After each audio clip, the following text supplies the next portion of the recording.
what is the link between magic and psychology? We'll talk about it like this. Your psyche is largely based in what you would consider to be the happenings of the subconscious mind. Any trained psychologist is ultimately attempting to get their clients to merge the conscious and the subconscious, to unify these two things. Think of it like this. The conscious mind, this is like the sun. The subconscious mind, this is like the moon. Think of them as two spheres. When you overlap those spheres, you get a vesica Pisces. That represents a type of psychic womb that your true self is born from. So any good psychologist, whether they know it or not, is attempting to get those things to happen. The conscious mind, the sun, the subconscious mind, the moon, to link and to unify. Now, as you know, your subconscious largely speaks in pictures, images, thought forms of geometry, and symbology are the language of this subconscious mind.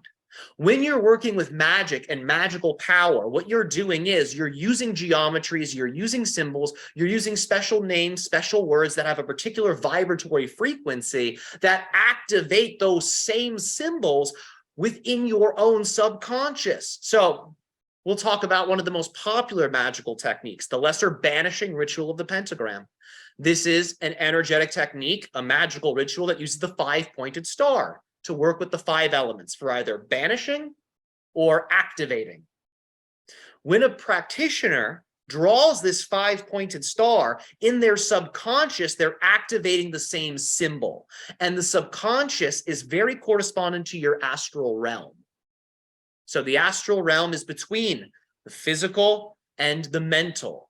The mental realm has to do with the underlying geometries that make up existence itself.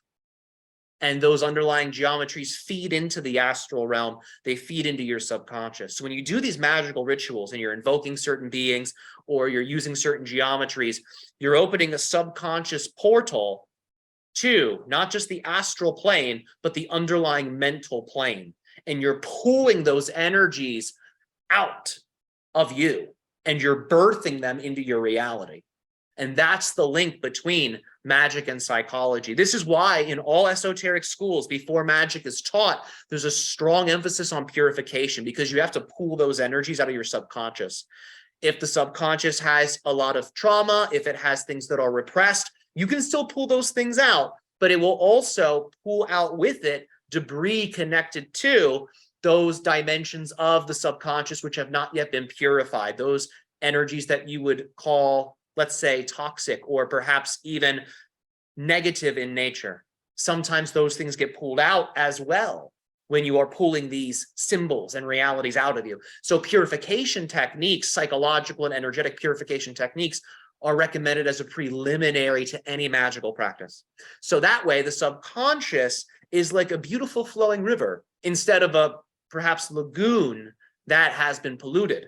So you can pull out of it very high frequency creations. Now, that doesn't mean you have to wait until you're totally pure to manifest things or to do magic. Start whenever you wish, but know that whilst you are practicing these things, also be working on really releasing what you might consider to be attachment to negativity, learning how to transform negativity into positivity. That type of practice will aid you in your magical exploration.